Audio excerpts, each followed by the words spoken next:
Pourquoi la nourriture dans les Ghibli a toujours l'air délicieuse? Je t'en dévoile les cheat codes pour que toi aussi tu puisses animer comme un pro. Numéro 1, pour les liquides surtout, on va les animer plus visqueux qu'ils ne le sont, notamment avec le traitement du spacing. Le spacing, c'est notamment la distance entre deux images dans une anime. Pour faire de l'eau par exemple, un animateur lambda, nous les bégus, on va faire généralement des spacings plus grands, dû au fait que l'eau c'est léger, c'est moins dense, donc ça coule plus rapidement. Alors que chez Ghibli, et on le voit notamment dans leur traitement des larmes, les spacings sont plus petits, donc ça va couler plus lentement, on a plus le temps de le voir, vu que c'est plus dense.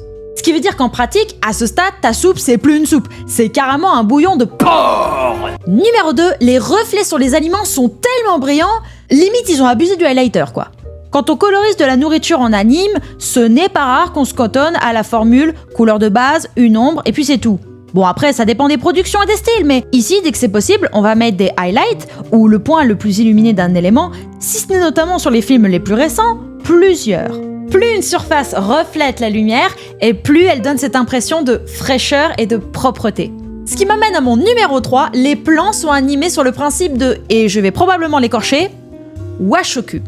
C'est un principe culinaire japonais qui se base notamment sur la présentation des aliments, pour que ce soit le plus esthétique possible, mais aussi et surtout sur la fraîcheur des aliments.